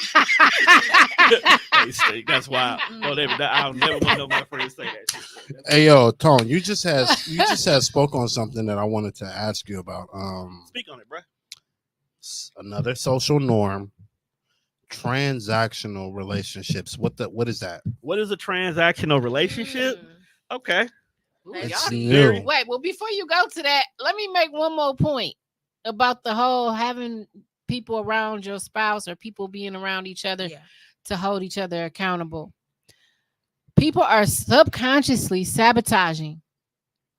They are subconsciously sabotaging because they will have something wrong with them. And now you're around them. You're supposed to be able to stand on your 10 toes, and you're supposed to still be able to stay true to what you know is good for you. Right. And if you find yourself around folk who don't have that ability, you need to steer them in the right direction. Not join them. Don't join them. Sometimes go. Or encourage them to continue to do it. Right. I was just saying, you can encourage them, right? But you also got to be realistic. Some people are not ready for the proper level of accountability that needs to be there. Yeah. We said on previous episodes before, being the victim is a safe space for a lot of people. It is, definitely. So if I can be the person who's my girl is getting down on me, I don't know, man, she's trying to change who I am, instead of saying I really need to stop doing these bad habits. Being the victim in that scenario is easier for people to deal with. Yeah. And more importantly, it's easier to get people on your side, because being the victim will bring other victims together, and victims will continuously keep that toxic behavior. And I hate using that word. It's a word. And it's a disease, though. That's what it is. And they keep growing that same toxic behavior. And I hate social media does this, it validates your toxic behavior. Yes. Like if you can easily go online and be like, man, my girl getting on my nerves, she won't let me hang out with the guys. And there will be strangers who you have never met before. Man, that's why you can't be dealing with these women. They always want to be controlled. And it's like, but bro, she not trying to control you. She just wants you to stop being an alcoholic. Yeah. Wants the You best know? for you. But That's another social norm. Yeah. Playing fucking victim. Mm. Everybody wants to be a fucking victim. because victims make you famous. Yo, Mm. everybody's wearing their Lifetime emotions on their has a whole sleeves. network geared around someone being a victim Yeah. in the story that's being told. Yeah. So if you follow the narrative and say, I'm the victim in this situation, and not really paying attention that you truly are the villain, Mhm. because we're even doing that right now, where as we're going back and we're looking at things that we grew up in life and we're looking back, it was like, yo, this whole time, I thought my mom was just being abandoned by my dad and didn't want to be there. But now you come to find out, no, you kept pushing dad away. Or your Right. mom's a You're bitch. you're the real villain. You know what I'm saying? You're the real villain here. And this whole time that's why I love what Disney been doing with their movies lately. Oh, with yes. the Oh, villain yes. story. Yes, And now you go back and yes. you look like Maleficent looks completely different to me. Not just Like that. I don't feel bad for Sleeping Beauty. You a casualty, but your dad was a whole bitch ass nigga. So that's how we got Not- here. Not just that, but the Yeah. Joker as well. The Yeah, Joker even that. plays a real good part in, Yeah. in That- victim mentality. The victim Because- mentality. Yeah. Because We're gonna We're gonna put a pin in that. That's We're gonna a put a whole pin nother in that, show. yeah. can you tell me what a transactional relationship is? Okay. Anybody in the chat, tell me what you think it Transactional is. relationship. I think Hold on. No, I want to hear what Tashina Oh. has to say. What do you think it is? I think is when you're. I love your glasses, by the Thank way. you. You are a Thank beautiful you. woman. Thank Both y'all you. bitches. Thank you. Thank Both y'all you. women. Thank you. Look at you. You're so fruity. I love that. Chill out. Oh, that was that. You're like a little fruit basket, Chill girl. out. Fruit basket with braces. I want to eat Hey, you up. hey, hey, hey. That is a married woman. Calm Yeah, down. yeah. You But good. the compliment is cute.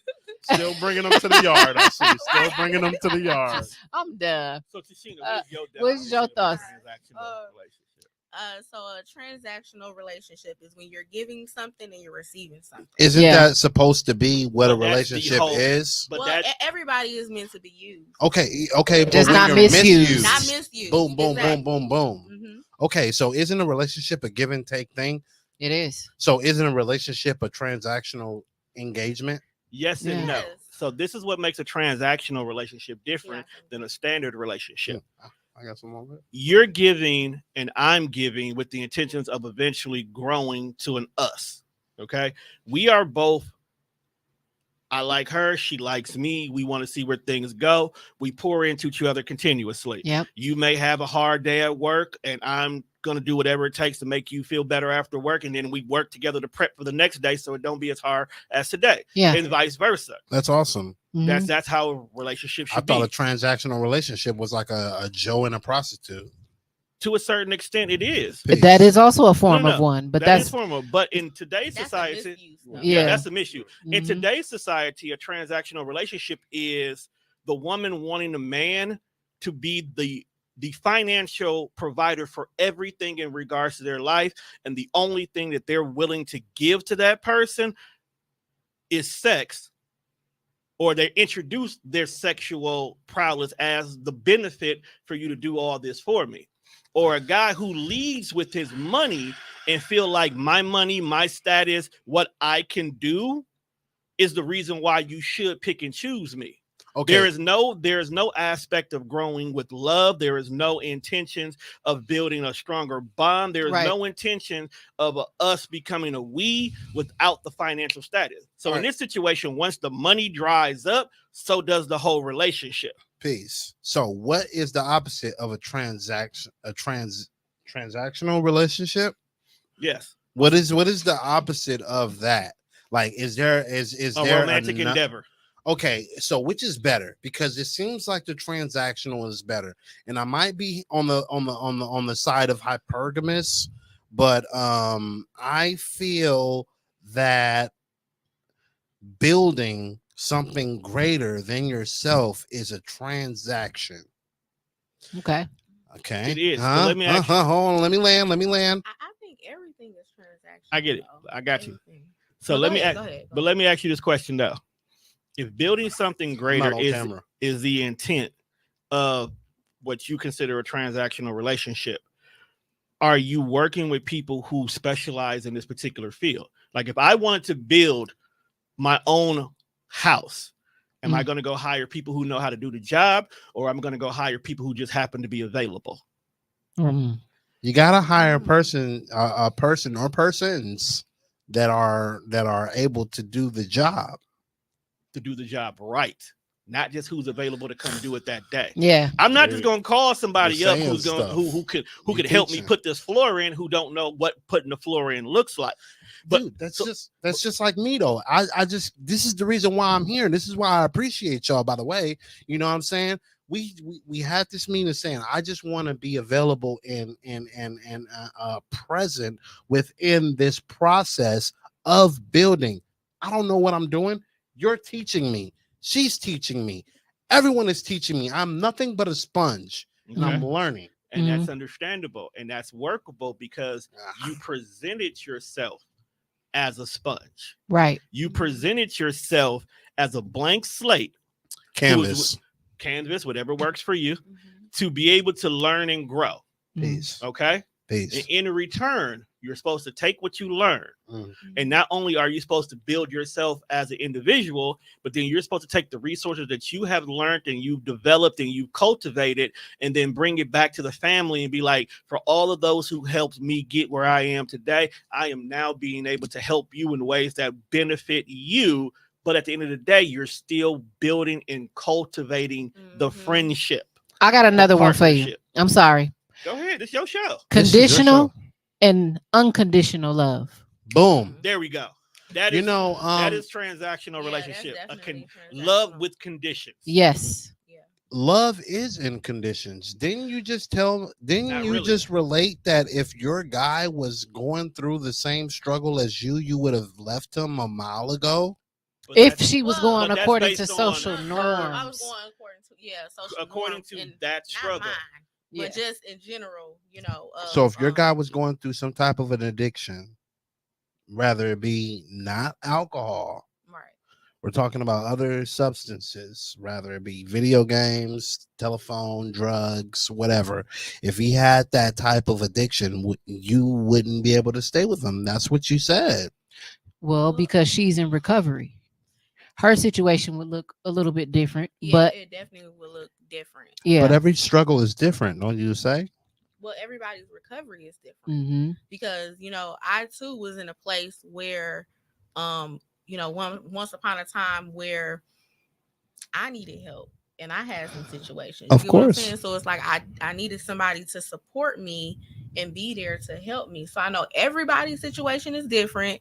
Everybody's recovery is different. I think it depends on the situation and the boundaries that person is setting. And actually, because, you have to give yourself an expiration date on how much of this you can take, because it can't keep going. The person has to be taking those proper steps, putting in that action to actually want to get some help. You get what I'm saying? So it's like, it's more of like, you can't just be having an issue and just sitting on it. Like, hey, what we doing here? We need to figure it out.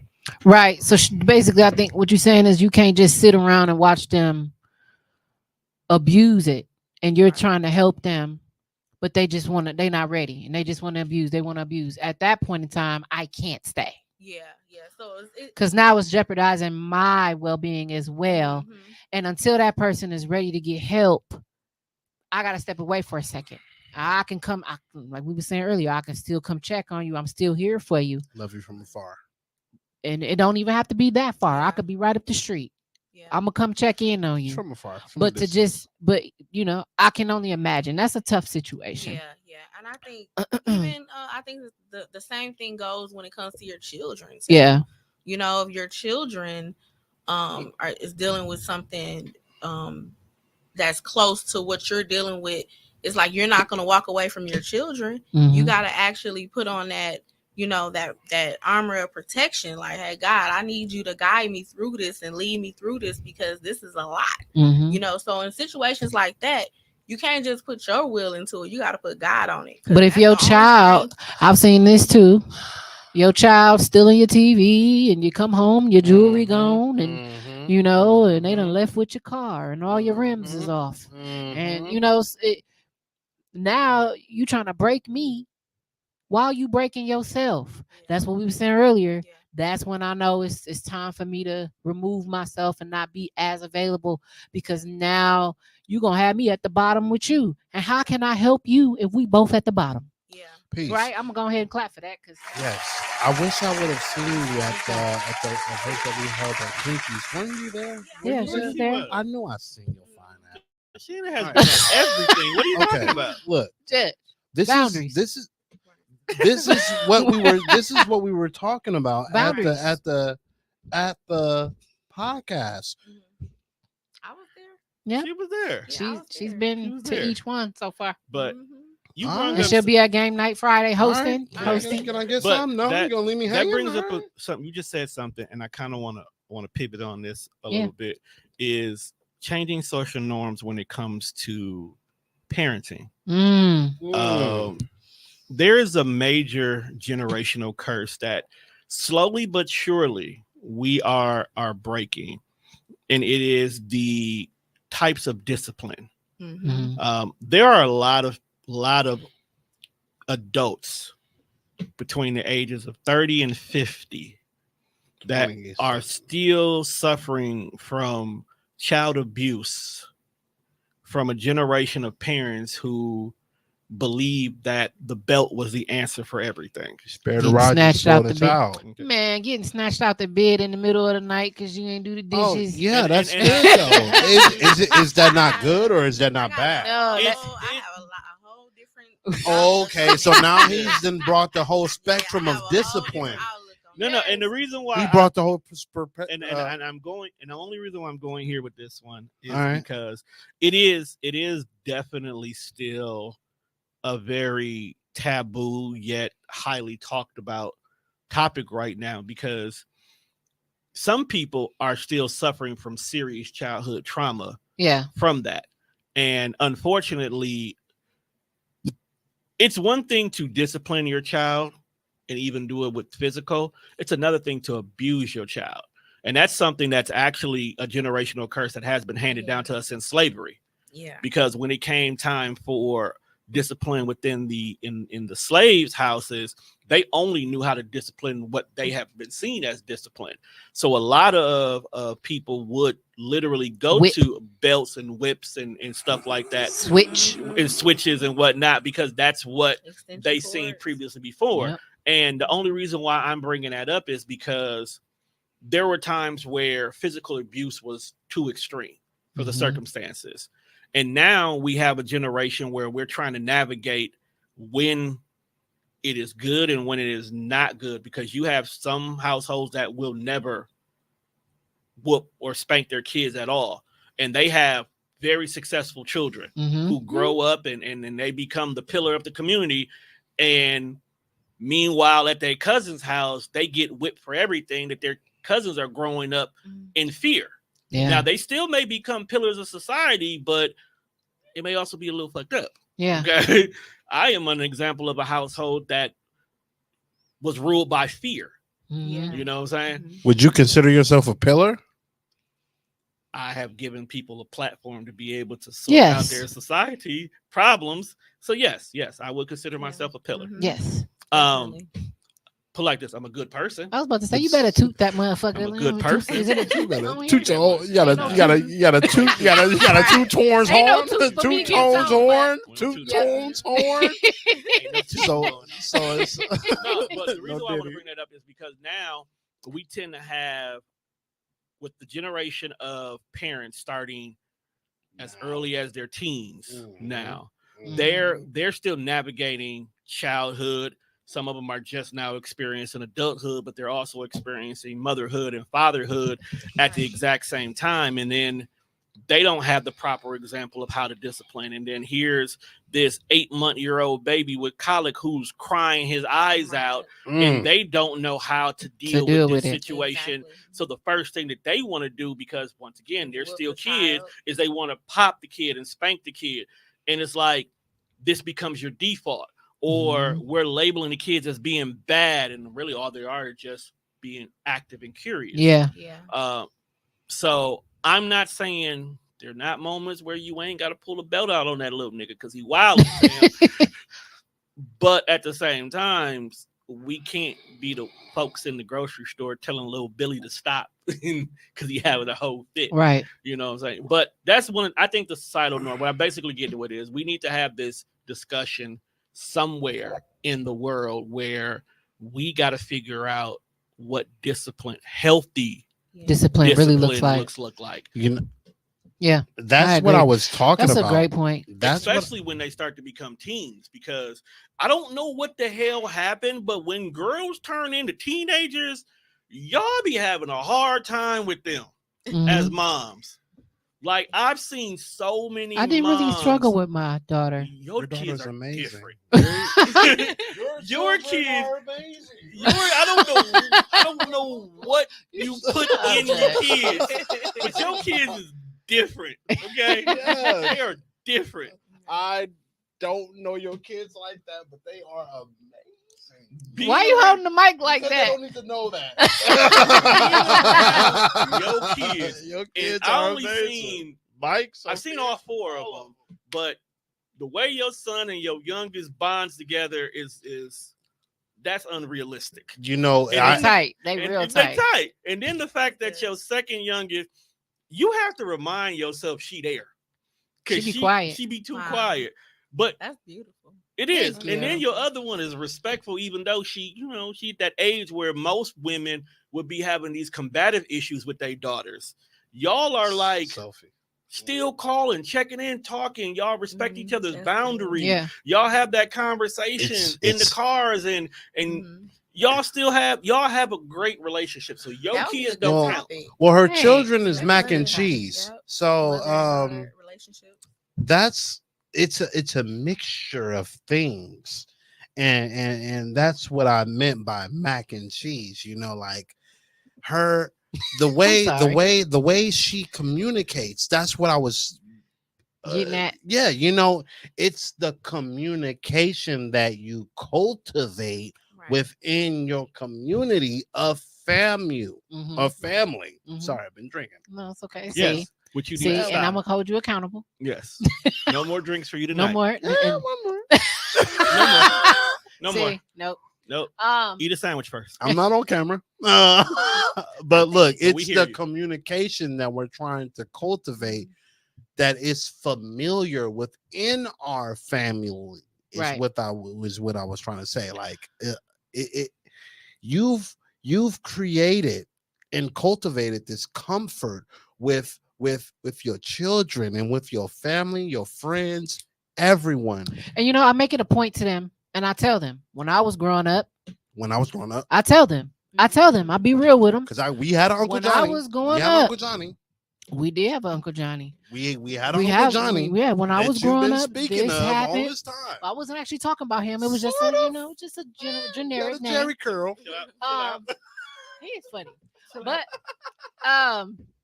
I would tell my kids when I was growing up, if somebody didn't confess to doing something, we all got a spanking. We lined up, and we all got in a line, and we would all get a whooping until somebody admitted who did it, which is abuse. Which not abuse. But because if you think that about is camaraderie. It depends on who's coming from. It depends on perspective. But take that. Let's take that. But scenario. for me, that was traumatic for me. Right. Because for me, it was a form of abuse.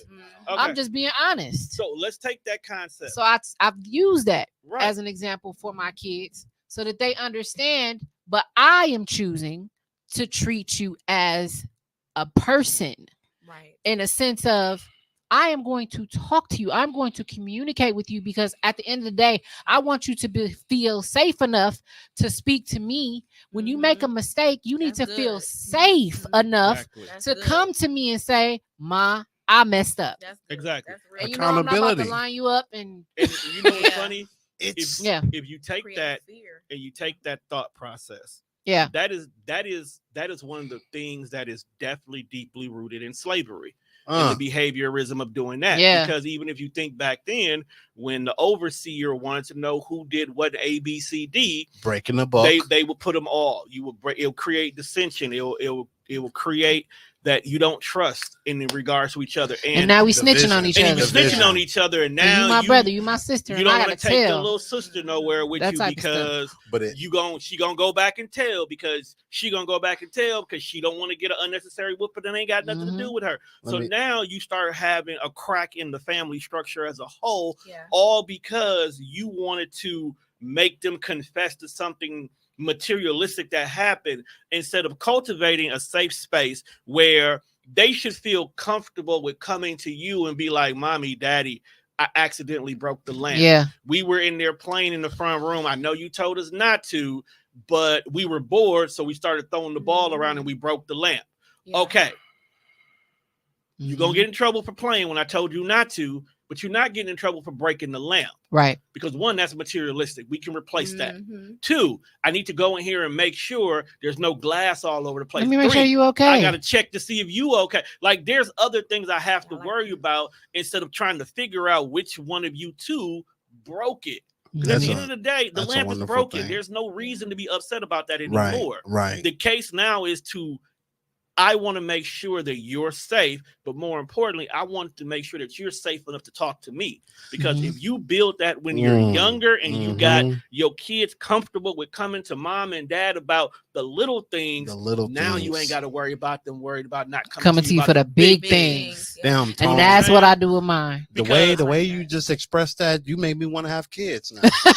Honestly, like I don't got no children. I got goldfish. But let me read. I'm sorry. Let me read that comment. Somebody got to be responsible out of the bunch. That's why when I go out with family, I be the one that don't drink. That's JJ. That's real. Shout out to JJ. We got this. Looks like somebody that knows you, Tashemia, but I can't read that font. Okay, Shima. Thank you for dropping me off to college every day. Shima knows, trust. She's the truth. Big respect. Love you, cuz.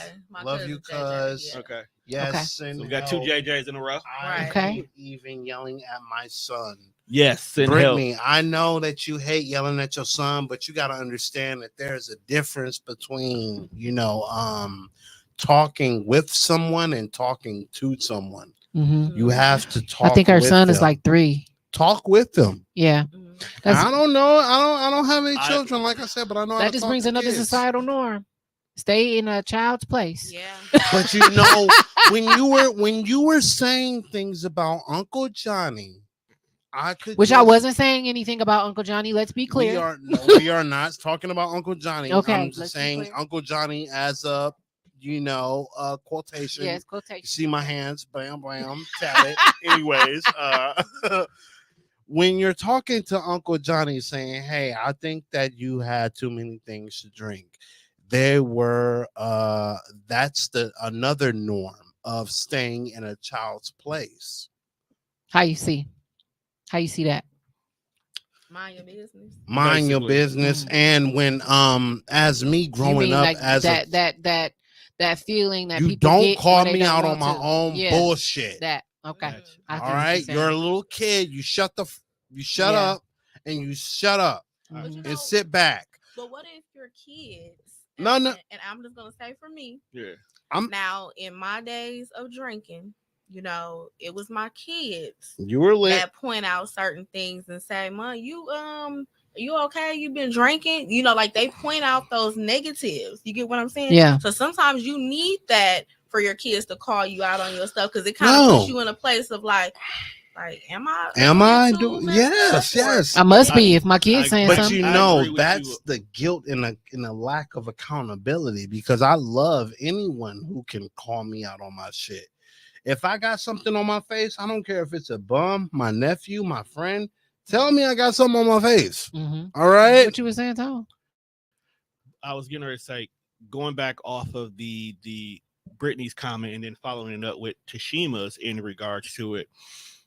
That younger generation, that fresh new face generation, I love that this generation, one of the things that they are doing is they're allowing them to have a voice. Yeah. It is very, very important for the youth to be able to have a voice now, no matter if you're 3, 13, 18, whatever. Giving them a voice helps us as adults become better. Yeah.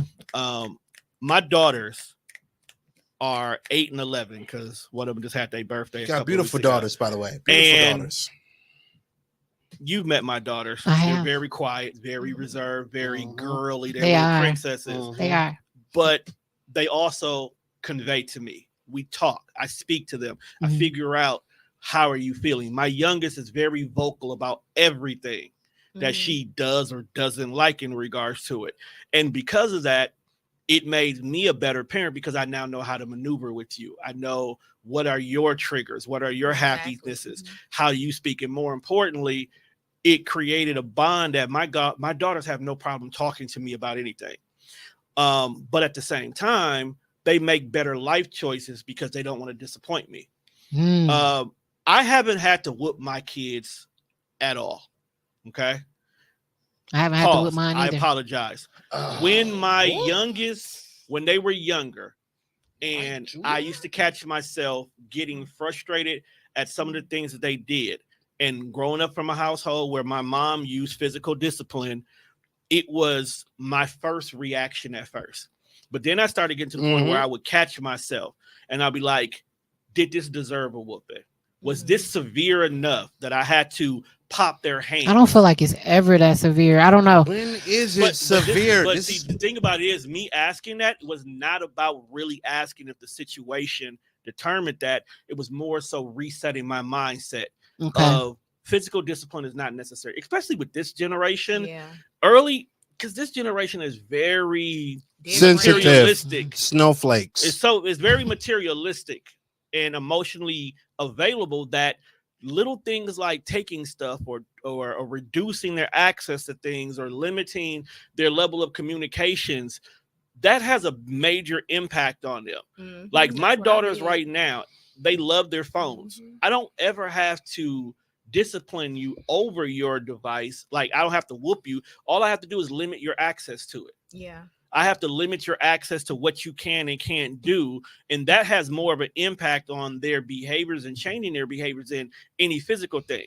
Right. I cancel birthdays, Christmases, Yeah. Easters. Yeah, you know what I'm saying? Things like that. Things that make an actual, like, an impact. Is going to provide a positive outcome. Exactly. You know what I mean? Where they're going to learn from it. And then they're going to remember that in a good way to actually, you know, take them with them when they grow up. And I bring that up is because their mother, who did not 100% come from as an abusive household as I did, she sometimes catches her anger can get the better of her. And there'll be times where my youngest will truly frustrate her to the point where she has to leave completely because she will resort to like physical discipline and unnecessary of it. And I tell her like, no, hold on. Let's calm you down for a minute here. What did Tiana do? Did you do this? Did you talk to this? Did you check this? Did you make sure of this? What was she saying before you got triggered? Because a lot of times my youngest will tell you what she needs. Now, what do you think about letting kids express themselves, letting them be in their emotions, letting them have those different feelings? There's a movie, Inside Out, that talks a lot about that movie. I just seen Inside Out too. We literally watch it it's almost to the point we watch it all the time. I told my nephews really that every does. time you feel every time you gotta hug yourself. Yeah, there's this stigma that we can't let our kids get angry without feeling disrespected. We can't let our kids feel certain emotions with us present because it is taken as a sign of disrespect. I don't do that with my kids. I let my kids get angry. You want to hear something funny? My youngest, when she throws her tantrums, okay, I let her throw them. Yeah. There's been times I literally will be sitting there playing the game and I tell her, well, you can't have that. And you know that you're supposed to do it. Because with my kids, I talk to them like adults. Yeah. We have regular conversations. I'm like, Tiana. What is an adult? Like, do you talk to them like a human being or do you talk to them like an adult? I talk to them like an adult because the reason why I say I talk to them like adult, because everything I talk to them about, I give them choices. Yeah. And not only do I give them choices, I tell them what the consequences of their choices is and what it's going to have the effect in regards to it. So for an example, if you decide that you want to have your dinner now at 4:00 when you normally know we eat at 7, if you get hungry at 9:00, guess what? You're going to still have to go to bed, babes. Right. You know, You still got to go to bed. I don't care. You don't get a snack. You get something to drink. You can't get no snack. Yeah. So here it is. You decide to eat at 4 o'clock, even though you had lunch at noon like normal. You chose not to eat your lunch that day. Yeah. So now this shift in your eating habits will result in you having to make a decision of, do you want to eat your lunch do you want to eat this dinner now at 4? Or do you want to wait till 6 or 7 where it's more closer? So I talked to them like adults. So this particular day, she wanted to watch something. Now, they were on punishment because of a decision they made before. So she called herself throwing a fit because she couldn't do that. I sat there and kept playing the game. Every 5 to 10 minutes. You done yet? Oh, you're not? Okay, cool. Kept going back without doing. Let you have your moment. Get that out your system. Let you throw your whole fit. Now it's out your system. It's like, you done yet?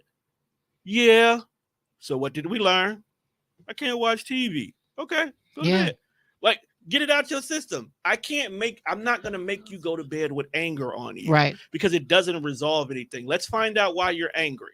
Let you have your moment. Let you vent. Let it get out your system. Right. Now it's out your system. Why were you so upset? Because I really wanted to watch YouTube.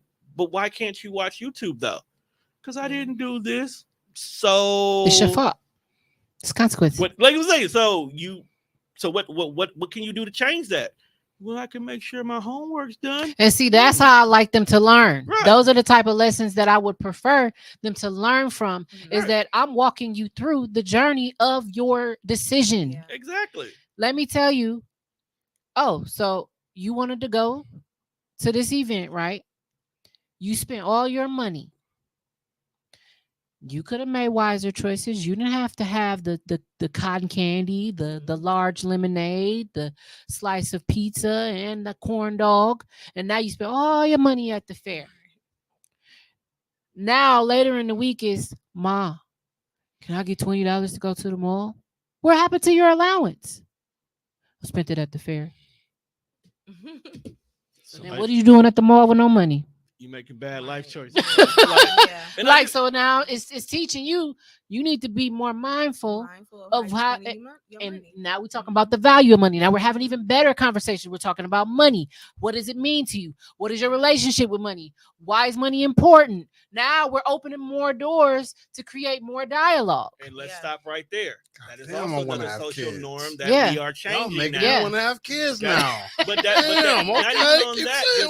conversation or that right there, we're changing a major social norm in the African American community because we don't know the value of money. Anything. Ooh, that's a good one. You don't know the value of value. And don't get me wrong, I will never knock the hustle on what people like to do with their money. I will never tell people what to do and what not to do with their money. And I really hated it during the pandemic when everybody was like, take your $1,200 and go get an LLC. For what? If you don't know what to do with the LLC, you're wasting your time. Plus, to get an LLC is free anyway. So I don't know what you do. But come on now. The thing about it is, I said what I said. But the thing about it is now we are having these conversations, and we're having people who are teaching us things about home ownership, credit cards. Even if you do decide to open a business, now we're not just out here hustling.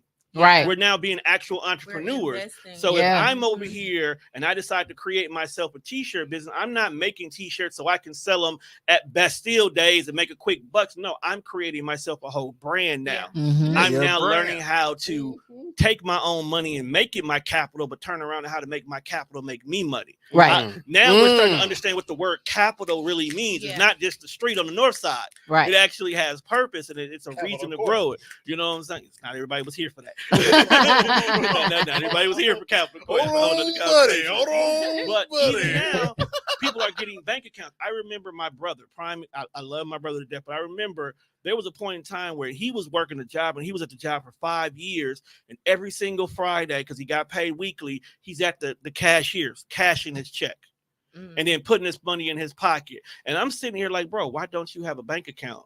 Right. Well, I like to keep my money. But why? Because do you know when you have actual cash in your hand, you're quicker to spend your money Yep, that's than it true. is. And if it doesn't you had accrue interest. Mhm.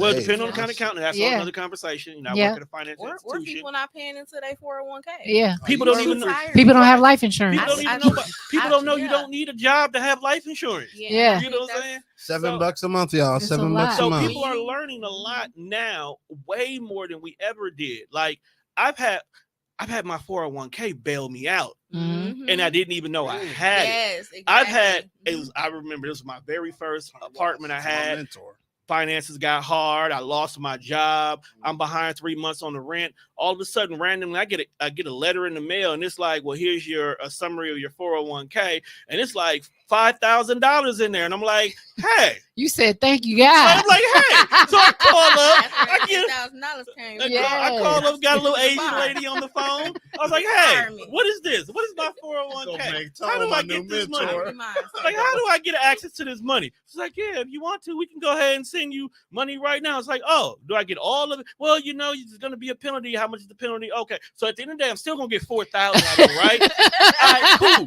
I was like, how soon I'm going to get that? Well, if you got a bank account, it could be there in about 3 days. Damn, I ain't got no bank account. Well, we can mail you a check. You hung up the phone, called my landlord. Hey, peep game. So I found out I had a 401k. He was like, oh, so when can I get my money? Like, nigga, you're going to get your money in 4 days. So you'll get your money in 4 days. Cool. You can stay in the apartment then. So I literally paid off my back rent and had about 3 months of rent covered from money that I didn't even know I had saved. Yes. Fast forward to fast forward to about 6 years ago. Yeah. I went back and looked at my new 401k.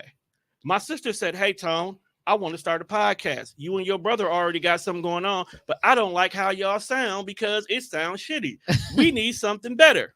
Went to my 401k, took out $2,000, bought the equipment. We here now because of that. Yes. You know? Peace on hood. And it's and I'm only Yo. bringing this story up because, like I told you, you asked me about my story. My story runs deep. Okay, I need to make a book about it. Deep. But the thing about it is the reason why I'm saying that is now that I knew about that, imagine how much money that people probably leave on the table during times of crisis. I found out you could take emergency loans out your 401k. Yes, you're gonna have to pay it back with interest, but that's your money anyway. Let's not complain. Yeah. You can use your money if you need tuition.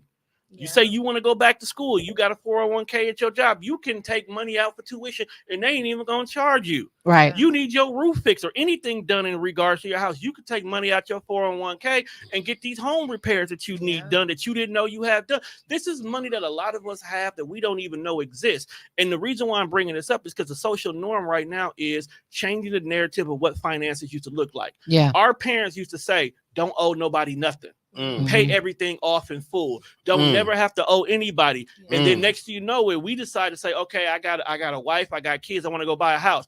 Oh, you ain't got no credit. We can't give you nothing. Right. Credit is king. Yep. All because our parents did not let us learn what credit was. You told us not to owe anybody, or even worse. And I hate them for But this. it was also their parents and their Right. parents. But I also hate this too. 18 years old, you in college, you need to go to the bookstore and you need to get these expensive ass books, but there happens to be a table sitting right outside with some random white guy in a sweater vest saying, hey, I can get you a $2,000 credit card. Just sign right here. And you get approved. Mm-hmm. Could have been building your credit then. And even then, you didn't know what it is. You are an 18-year-old kid with a $2,000 credit card. Not to mention all them student loans you took out. You know what I'm saying? Just to be there. Just to be there. And no one had these conversations with our generation. That's some other shit. You know? Right there. But That's now they are having these conversations. Now they're being taught this. Now we are going to our kids and we are being smart that we're opening up them credit cards with them low interest rates and we're slapping our kids on them cards as authorized users at the age of 15. We learning. You know what I'm saying? Instead of putting your instead of putting your kids' electricity bill in the child's name and still fucking your credit up. Smart man. Definitely. Well, you know what? That's why I'm interviewing you to be my mentor.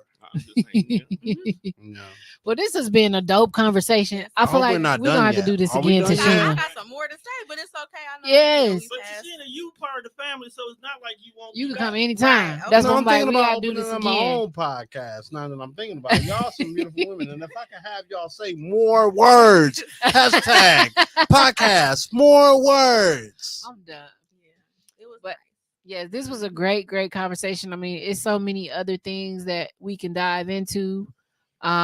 Before we go though, I do want you to go ahead and drop your information one last time in case people missed it at the beginning of the show. How can they reach Tashemia? How can they become a part of your organization? And what events again should they be looking out for? Okay, yes. So you can follow me on my Facebook page. It's Tashemia, last name Dean. Also, you can follow my nonprofit Fight Anxiety, Addiction, and Adversity Corporation at Fight AAACORP.